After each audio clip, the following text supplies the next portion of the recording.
Grillbot, there's been in the last few years, ever since I got rid of the big box retailers and all the stores and all that stuff, that was for me one of the scariest times, but it's proven to be one of the happiest times. I was able to sleep at night and make more money. I'm actually doing better selling direct to consumers through my website, through Amazon, through Walmart.com. And there's a direct correlation between the amount of money you pour into marketing and advertising and what you see come back. So I have, over the last 3 years, 5-10-fold increased TV ad spend, social media ad spend. So that has come back in sales. It is a proven market for it. So in my case, the more I spend, the better I do.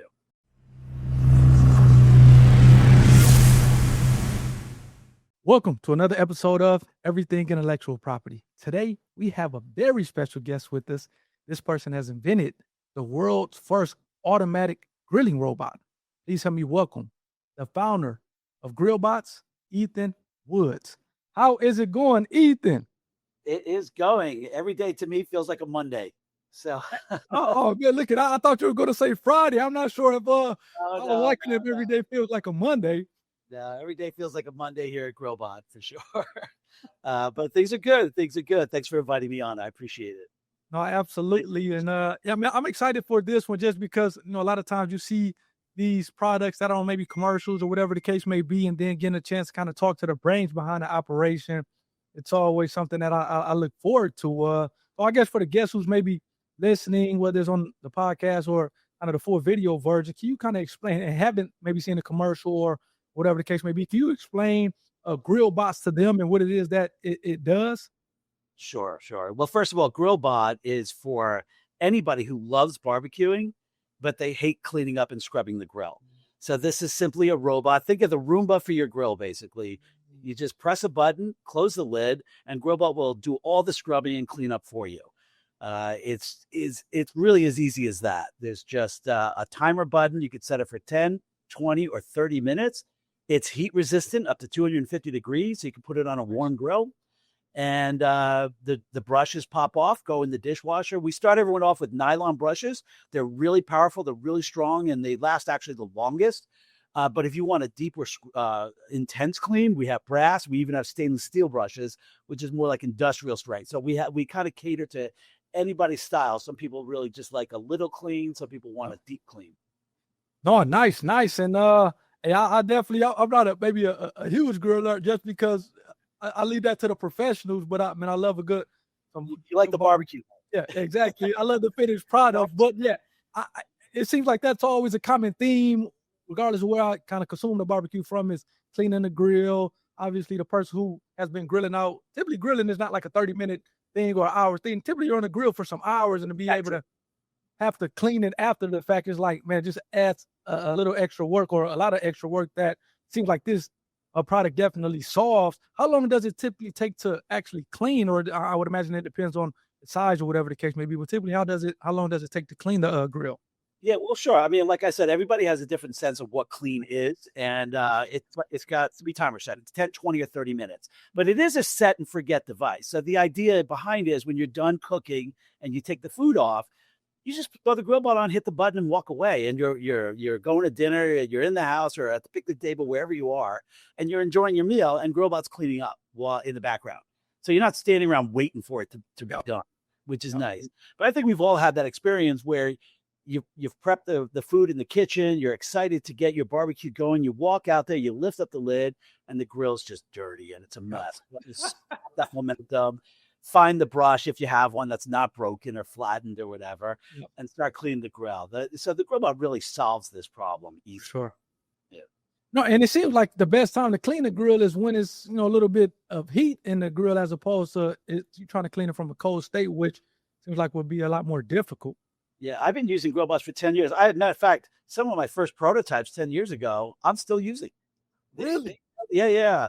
I think I've replaced the battery on a couple of them, but they like take a licking, My routine is I'll throw the Grillbot on for 10 minutes before I cook, and then I'll do 10 or 20 minutes after, and I always have a clean grill. Got you. Yeah. Got you. Oh, that's nice. That's nice. So then from a maintenance process, is it really just simple as, okay, disconnecting the legs to kind of put them in a dishwasher and kind of Take the going brushes about your off, they day? pop off. They're a quick release. You just take the Wow. brushes off, throw them in the dishwasher, and you're done. Nice, nice, nice. And I would imagine that. Every about 75, 100 cleanings, you replace the brushes. Okay, that makes perfect sense. That makes perfect sense. I would imagine that it's used is good for both the gas grills as well as charcoal. I know, kind of where I come from. Typically, charcoal is a thing, but I know a lot of people more so use gas. As For this. charcoal, Yep. pellet grills, infrared Mm, grills. It'll yep. even work on black stones, flat tops, things like that. Nice. But it has to have a lid. Grillbot does not come with a drop-off sensor. So if you don't have a lid to keep it in the grill, Yeah. that's the only caveat is you need to have a lid on the grill to keep it in.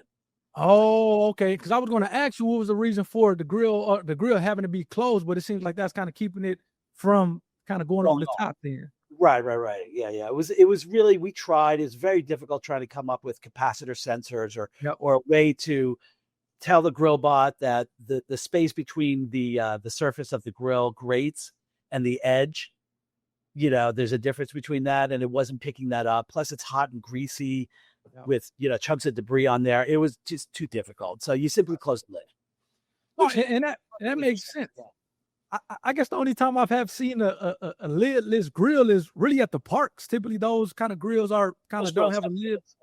Whether it's a charcoal round Weber grill or Yep. whatever, most of them have lids. Yeah. Exactly.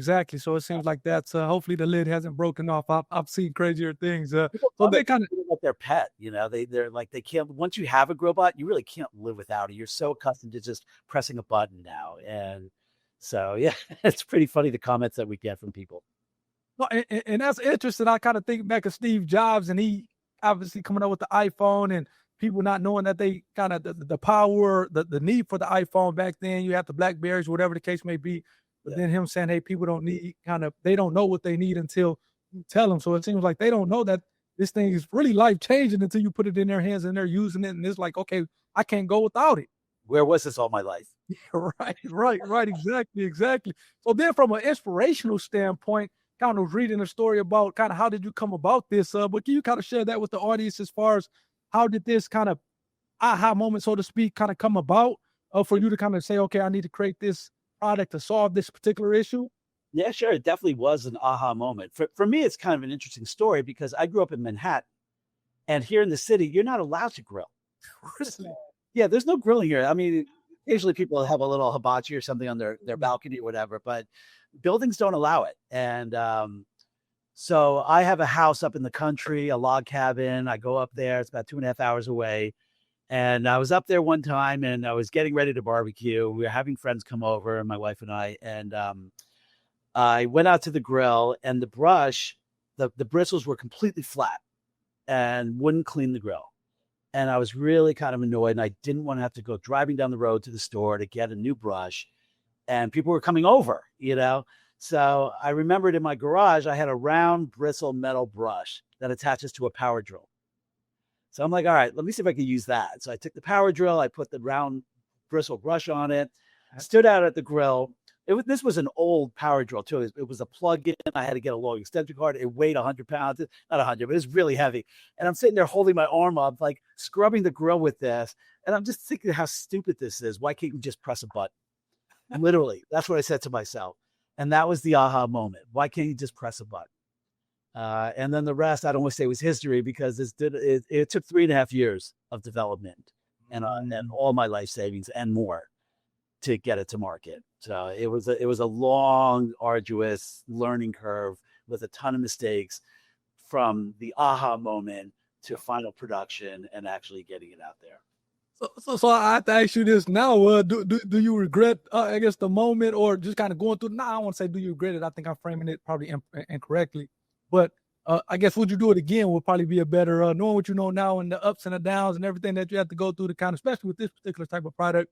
Would you kind of do it again is, I guess, the interesting question. Well, knowing what I know now, I am doing it again. I'm about to launch 3 new products. It's been a long time coming. I can't announce them yet, but this Christmas, I'm hoping we're getting ready to shoot a whole bunch of TV commercials. And it's a very exciting time here because it's been many, many years. I didn't want to be a barbecue product, a company that sold the basting brushes and the spatulas, the same as all the others do. For sure. So I only wanted to come up with items that I created or invented. And I finally have developed some pretty interesting, exciting 3 new products that are going to be coming out this year, hopefully. But to answer your question, it really depends on when you ask that question. Right now, sure, I would do this again. But there were times, and there were long periods of times where it was a tear jerking, frustrating, not sleeping, furious and angry at the world and the people around me, where I wouldn't do it again. I've had some horrible situations, and people steal from you, and it's been a very up and down road, and a lot of down. And I went through that, and now I'm sort of at a much better place with the way the business is running and operating, having learned those lessons, and they're in my rear view. No, and that's, it seems like just from an entrepreneurship, at least kind of me running into or working with entrepreneurs or inventors or whatever the case may be, seems like, getting bit by that bug, they kind of always have something else going on. Or when I say something else, they have other kind of products or whatever the case may be that they're working on. Like you said, it can kind of, maybe a lot of that is dependent upon the time that you ask them, because like you said, it can be the ups and the downs of entrepreneurship, maybe a lot more downs than ups. But in your case, it had to be a very different thing because you were successful in real estate in the New York area. So then to go from having a ton of success doing that to all of a sudden, I would imagine that you had maybe no prior experience inventing and kind of going through that process. But so then be able to switch from real estate, I don't want to say switch, but to go from real estate to this, inventing, and then not having a lot of success, at least early on, that had to be like an eye-opening experience. It was. And, real estate, I did it for 16 years. I would say the first 10 years were great. And then I really just didn't like it anymore. And I got to a point where I really didn't like it. And so I was always in my mind, I was always inventing new products. And occasionally over the years, I've seen things come to market where I'm thinking, hey, I thought of that, and so I just felt like I could do something else with my life rather than just be unhappy with the current situation. And so it was definitely part of the motivation for me to pull the trigger and make that switch. And it was gradual. I still stayed in real estate for a certain length of time while I was in development, because like I said, it took over 3 years to develop it. And then it started growing and metastasizing, and got to a point where I couldn't do both. And so it was a lot of risk. You have to have the sort of the wherewithal to take a lot of risk. Even today, I'm taking tons of risks all the time. No, for sure. Scary. Yeah. So what made you say, okay, because I had saw in between time kind of importing some product from China and then kind of selling them at trade shows or whatever the case may be. So was that kind of just in between time as the product was developing, or kind of what made you have that kind of experience before, I guess, going full time into the Grillbots? Oh, you mean the trade shows? Yep, exactly. Selling the products at the trade shows. I had kind of read somewhere that you were doing that for a time period. So was that kind of as you were developing Grillbots or the actual product? So what I decided to do was, and I should have sent it to you. It's that the History Channel had a TV show called $1 Million Genius, and we were one of the first episodes. Oh, really? Yeah, and in about 7-8 minutes, they showed the first trade show and the launch of Grillbot. Moving on. It was kind of a brief explanation of what I went through. So basically, when I had working prototypes that weren't even 100% done, I decided I was going to introduce it to the world at one of the largest trade shows in America called the International Home and Houseware Show, which is in Chicago at their convention center. So nobody had heard of it. I bought a little 10x10 booth, got some grills, set it up with my coworker friend, Sean, creative director. And we got to the show in Chicago, and it was like the day before, and the factory overseas we still hadn't received the samples. Really? They were supposed to send like 5 Grillbots or whatever. And I didn't have a chance. Not only you have to charge the batteries, you have to test them, you have to make sure brushes aren't falling off it, that it works. So I'm sweating bullets, whatever. The morning of the show, they show up. Literally, like right on time. They literally show up. I mean, it was a huge relief, but I was also scared because there's a lot of media there at the International Home and Houseware Show. And we ended up being the paparazzi was 10 deep in our booth. We won like the innovation award. We got invited on all the major networks. I mean, it was unbelievable. I just wanted to sort of judge interest, to gauge the interest in the product. And we just blew it out of the water. It was the most exciting time, that those early stages. If I had a million units in a warehouse, sitting in a warehouse at that time, we would have sold them out. All the retailers, everybody wanted it, but all I had were prototypes. I just had a few prototypes. It took a year from that show to get the first working production ready. Really? Yeah. So you imagine you got all this hype, and then I'm putting everybody on hold. Bed Bath and the whole, I don't want to start naming names, but Home Depot, all these places wanted to place orders and we couldn't take them. And it was, so, what are you going to do? You're going to, have a warehouse filled with inventory and hope that it sells really well. I'm kind of going through that decision now. I've got 3 new products I'm going to be launching and I haven't really test marketed them. I think they're going to do really well. So I'm ordering a small amount. And if they sell out for Christmas, great.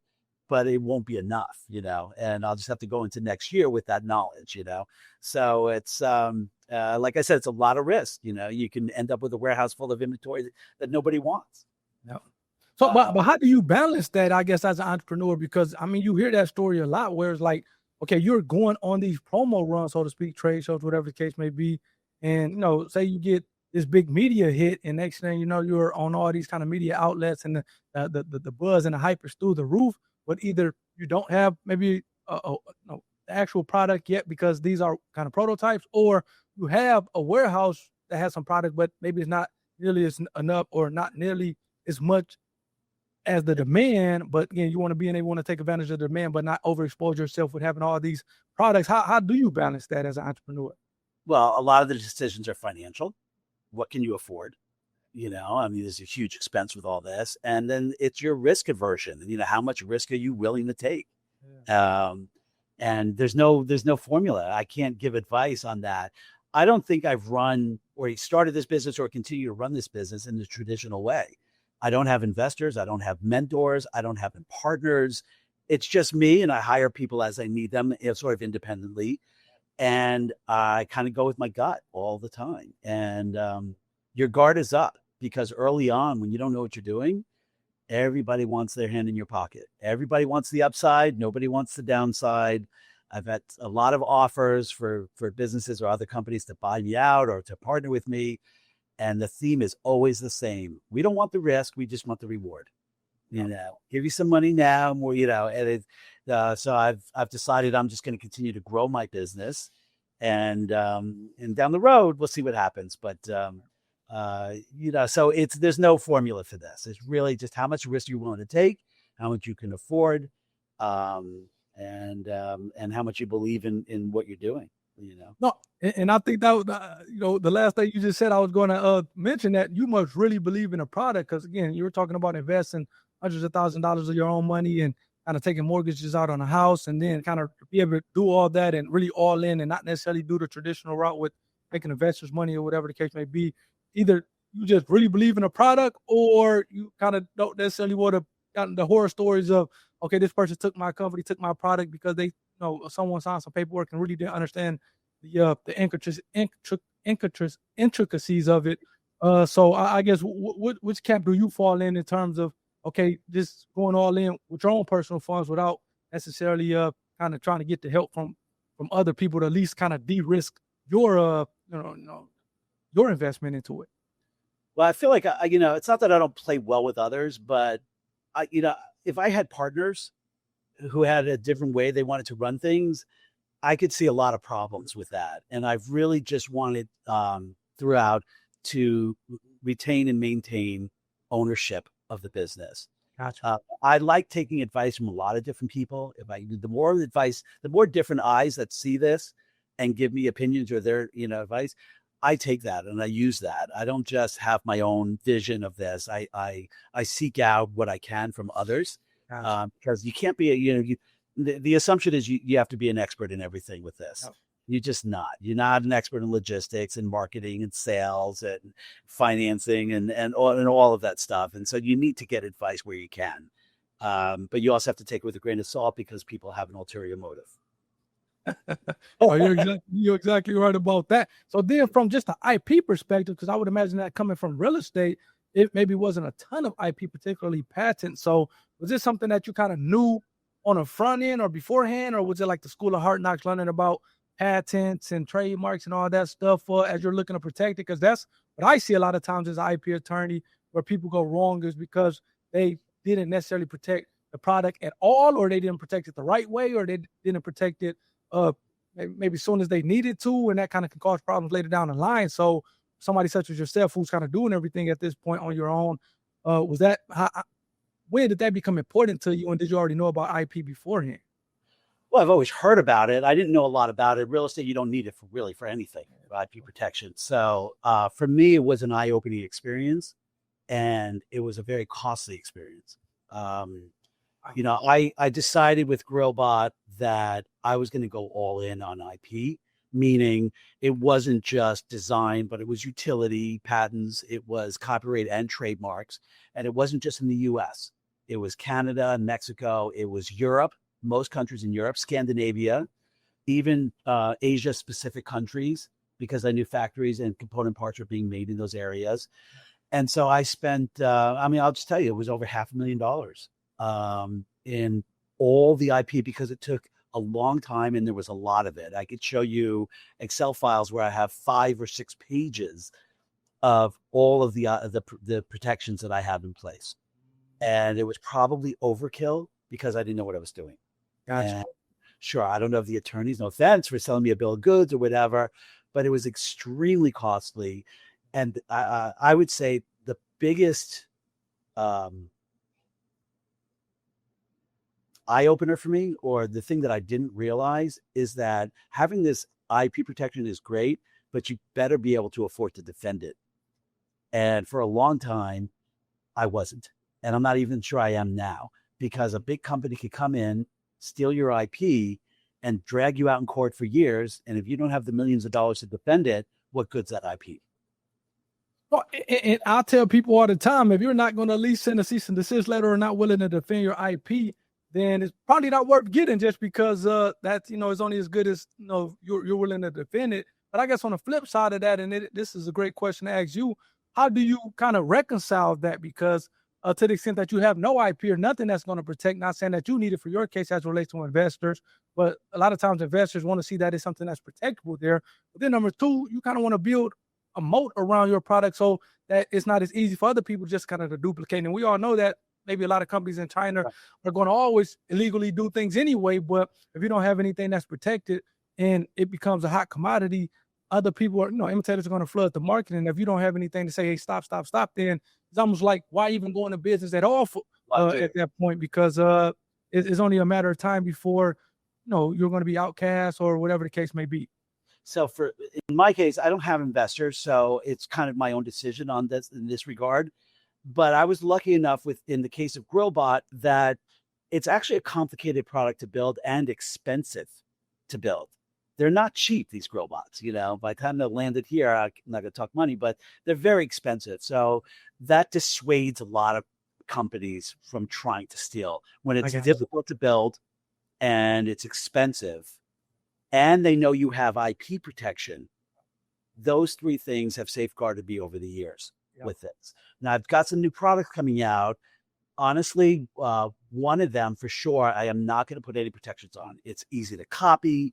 It's cheap, not cheap, but in build quality, but it doesn't cost a lot to produce one. Right. And I don't want the headache of trying to protect something like what one of these. Now the other 2 are more involved. They're expensive. There's a lot of technical aspects to it. There's batteries. There's apps the Bluetooth. There's all kinds of stuff going on with it. So they're not as easy. They're kind of like Grillbot in the sense that they're not easy to duplicate and they're expensive. So I'm putting patents on those, but one of them not. So you have to kind of say to yourself, well, what's the reality here? Is it easy to copy? How much is it going to cost me? Do I want a patent just in the US, or do I want to cover all of Europe and then all that? It's a lot of stuff going on that I never knew about before. And I'm no expert now. So I just kind of feel my way through it, talk to the attorneys about it and see where it's at. Oh, and that's one of the things, the question that you did answer. I was going to ask about kind of just being able to file a PCT application or kind of nationalize it in different countries, just because obviously grilling is just not an American thing.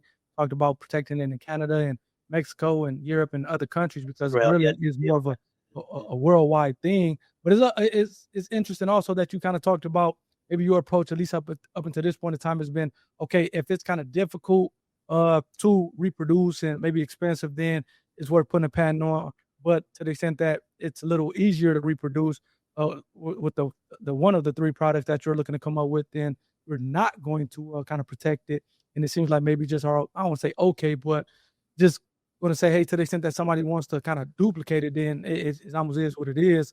I almost thought that it'd be maybe the opposite approach, where, hey, if it is simple enough, then maybe I do protect it. But if it's kind of involved enough to think that people are going to be deterred anyway from doing it, then I'm less likely going to be protecting it by way of a patent. But so it's interesting, as I kind of hear you, it seems like take that reverse approach on things.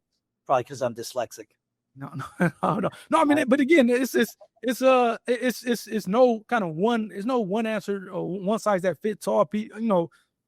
That's the great thing about entrepreneurship that I love, is one size fits all for sure. Yeah, everybody's and you can still have success in either of these kind of ways of doing things. It's not like, okay, just because you did it this way or did it that way, it means it's going to kind of spell your downfall. It's like, no, you can have success both ways. I know a lot of people, a lot of times with kind of my clients, like, okay, do you even want to put a patent on that at all? You see the shirt, the trade secrets, this is better protected by way of a trade secret, to the extent that it's a process or whatever the case may be. That a lot of times can be more effective than a patent, because number one, it lasts for, to the extent that you can continue to keep it a secret, such as the formula for Coca-Cola.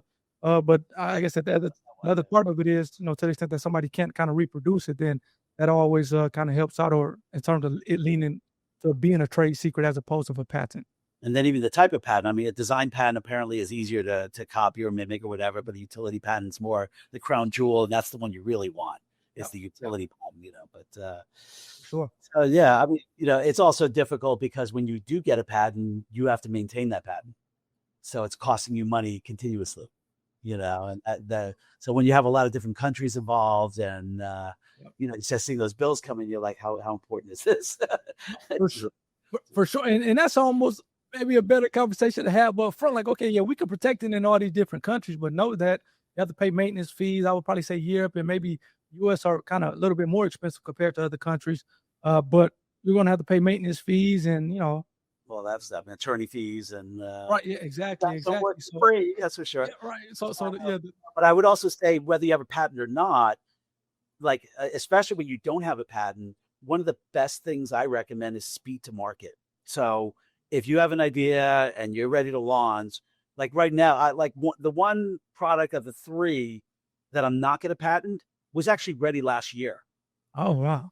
And I've held it back because I don't want to just launch that. I want to launch other products as well. So now I have the other two, and I'm going to launch them all at the same time. I'm going to have inventory in my warehouse, and I'll be able to go right onto the market immediately. So by the time somebody else decides they want to, infringe on me or copy that, they're a year out.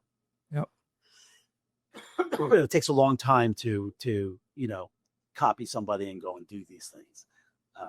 So speed to market's key. Yep. And then I do think that a form of IP that's underrated, especially when you're talking about patents, is trademarks. A lot of times, if you can build a brand, say Grillbots, I would imagine that you have that name trademark protected. A lot of times that is a big part of kind of your product in a business, is that whole branding aspect of it. Even though you may don't have patents on the products, to the extent that people know your brand, they're more willing to buy from that brand because it's a trusted brand. It's a brand of quality, as opposed to some brand that has a similar product and but they don't necessarily know the quality and the value that they're going to get compared to going to Grillbots and getting that product. A good example is Roomba. iRobot. They've got vacuum cleaner. They were the first. They have the brand, and so people, when they buy a different brand, they'll say, "I have a Roomba," and that's an iRobot brand. And they may not have a Roomba; they'll have Roborock or whatever the other companies are. So yeah. The branding is key. I mean, the most identifiable keyword for us on Google searches and all that is the word Grillbot. People see it on TV or whatever, social media. So the branding is absolutely key. So I protected that with the copyrights and trademarks. Nice. So it seems like you definitely have a little bit of everything with regards to the intellectual property. I guess in terms of the business, I guess a two-part question that I always like to ask. What was the biggest maybe challenge that you had to overcome up until this point with the business? And again, a lot of kind of reading, you guys started in January of 2014. So it's not like kind of you just started last year, a couple of years ago. You guys been at it for a while. So I guess on one side, what was the biggest challenge that you guys had to overcome? And on, I guess, the flip side, what was the biggest kind of breakthrough that it was like, okay, this is going to really take us to the next level? Honestly, money. Money was the biggest challenge. And I think with any startup or any small business, especially if you don't have partners or investors or anything like that, money was the challenge. It still is today. And I don't like to borrow if I don't have to. And without other people in the circle investing, it's all on my shoulders. And it's been a tremendous challenge for me from day one, as nothing but risk. It's kind of like either you make it or you break it. And things have gone really well, but I'm certainly not there yet. And so money has always been the biggest challenge. I know it's probably not the answer you're looking for, but there are so many things that you don't think about when you start a business that cost so much money. From factories overseas to storing logistics, shipping containers, marketing and advertising, staffing, keeping the lights on, all of it adds up. And you need to sell a lot of inventory to pay those bills. And so it's been a challenge. The most rewarding, or the flip side of that? The biggest breakthrough that you had up until this point in time? With Grillbot, there's been in the last few years, ever since I got rid of the big box retailers and all the stores and all that stuff, that was, for me, one of the scariest times, but it's proven to be one of the happiest times. I was able to sleep at night and make more money. I'm actually doing better selling direct to consumers through my website, through Amazon, through Walmart.com. And there's a direct correlation between the amount of money you pour into marketing and advertising and what you see come back. So I have, over the last 3 years, 5-10-fold increased TV ad spend, social media ad spend. So that has come back in sales. It is a proven market for it. So in my case, the more I spend, the better I do. Right. And I love that, what you just said, just because a lot of people, the whole kind of holy grail of kind of their business and their product is getting off into big box retailers, whether it's a Walmart or Sam's Club, whatever the case may be. But you hear that a lot of times, and that's one of the reasons for the show is, hey, with the e-commerce platforms and kind of social media, your own website, you can go DTC and really see a lot more success compared to you being in a big box retailer, and just kind of taking advantage of that. That as well as, like you said, the advertising spend, to be able to spend money and kind of see that come back in I've always heard sales that as well. Yeah, I've always heard that, once you start signing deals with the retailers, that's it. You can retire. And I mean, maybe there's some instances of that, but in my experience and people I've heard from, it can ruin you. Yep. I mean, they're crooks.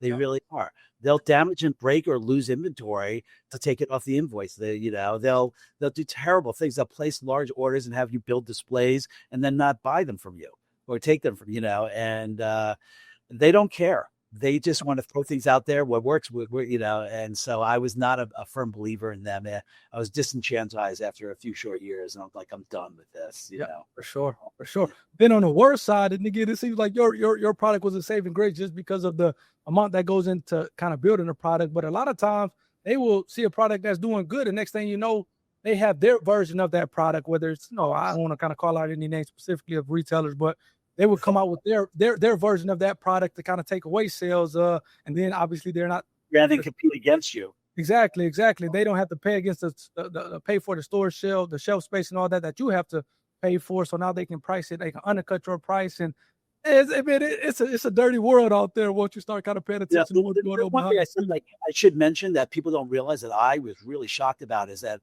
if you're selling into retail, Doesn't matter if it's a large store or a large chain or a mom and pop store or anything in between. If you're selling retail, you can bet every single one of them, even the majors, they change their names up. They're going to list it on Amazon, eBay, and those sites in the submarkets. And so Grillbots were flooded all over those secondary markets. And the way those platforms online work is whoever has the lowest price on a product wins the buy box. And the buy box is like the crown jewel. You want the buy box. You sell the most. So that was forcing the pricing down all the time for Grillbots, where it became not profitable. Yeah. And so that, people don't realize that. Even the bigger stores have accounts on Amazon and eBay and these other places, and they're selling your products there under a different name and stuff. And so once I got rid of all that and dried it up, things were much, much better for us. I see, and look at this. This is these are jewels that I think could be helpful for that person that is watching it and kind of want to get off into the game. Another thing that I was going to ask you too, how you deal with it, because again, the product is more or less a seasonal. I mean, it's still obviously people are grilling year round, especially now these days. But I guess by kind of, I don't want to say expert opinions, whatever the case may be, it can be considered a seasonal product. So just kind of what would you say to that as far as kind of what has helped you out specifically with regard to your product, even though it kind of may be looked at as a seasonal product to some people? It's interesting. When I started, that's what I thought. It's summer grilling. It's a seasonal product. Sure, there's people who grill in the fall or the winter, maybe even a little bit, but primarily summer. The biggest selling time of year for us consistently is the Christmas holidays. End of year holidays, we blow it out of the water, and Father's Day. Father's Day is number 2. So the 6 or 8 weeks leading up to Father's Day, 6 or 8 weeks leading up to Christmas, I probably do 75% of my sales. Wow. And it's a huge gift item. It's a unique product. It's in kind of the right price points, $100, $120, and it's in a cool box packaging. And it kind of reeks gift, like it's just a gift item. And so, plus women are buying it for the men in their lives. They're all for sure. Fathers, their boyfriends. It's just a great gift item. So summertime does all right, but nothing in compared to Christmas and Father's Day. And that's another cool thing about this, because you would think that sales will be through the roof summertime. People are ready to start grilling consistently throughout the summer, but it's like, no, Father's Day, which I guess Father's Day is in the summertime, but Christmas is in the wintertime, obviously in December, which is still a big holiday. And shouts out to the women. And it seems like us men, we're a little bit more calculated in terms of what we're buying and not trying to overspend. But those women go out and they spend like crazy. So shouts out to them for getting it for their sponsors or partners or whatever the case may be. And now with their 100 million followers, I'll get even more exposure out there. It's strong. I love it. Yeah, but that's what I thought too. I thought for sure summertime was going to be rocking and rolling, and then it was going to die down all the rest of the year. And it was just going to be seasonal, and it just hasn't been that way at all. Nice. So yeah, that's good stuff. So I let that be a word out there to anybody who has a quote unquote seasonal product. Gifting, different holidays, it can still be something that's extremely kind of valuable or profitable. It is that you're watching, and because I didn't think that through at all. So it's going to add a bonus for sure. Nice. So then I guess just kind of wrapping up with the final couple questions here. And I know you talked about the new products, and at some point I'll have to have you kind of bring you back once those come out. But I guess for aspiring entrepreneurs, what advice would you give to them? So someone who's maybe kind of doing this double dutch, do I get off into the entrepreneurship game?